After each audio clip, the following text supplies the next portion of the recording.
person that you're dealing with has their heart closed, surrounded by ice.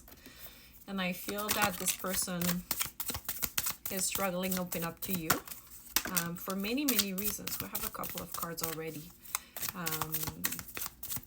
Whether it is because they have this disconnect between brain and heart, whether it is because they've been hurt before and they promise themselves that they will never reopen their heart ever again.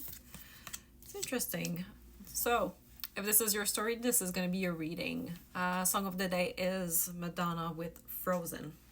We have the card Breathe, Child, and Magic. That's quite the interesting combo. And we have the bottom of the deck, Leap. So I have the impression that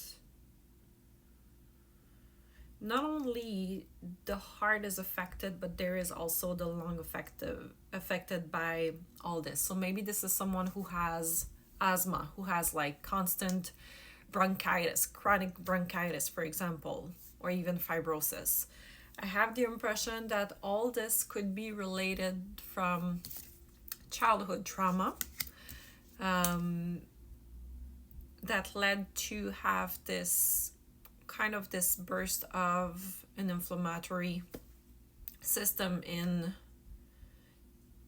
their energy, right? Because anything that is finishing by is basically inflammation, right? The inflammation comes most of the time from being angry. So it is an emotion of being upset, being angry that festered.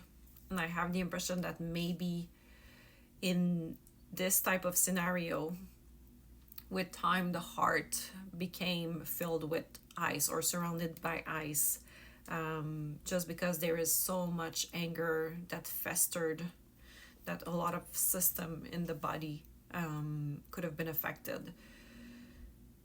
I have the impression that if this is your story if this is this person's story, your person's story, the only thing that could help with that to really, really go towards the root cause would be to have a session of healing, whether it is energetic healing, whether it is Reiki, whether it is like sound therapy. It really doesn't matter, but I feel that there is a more spiritual cause to all these inflammatory diseases that your person could deal with.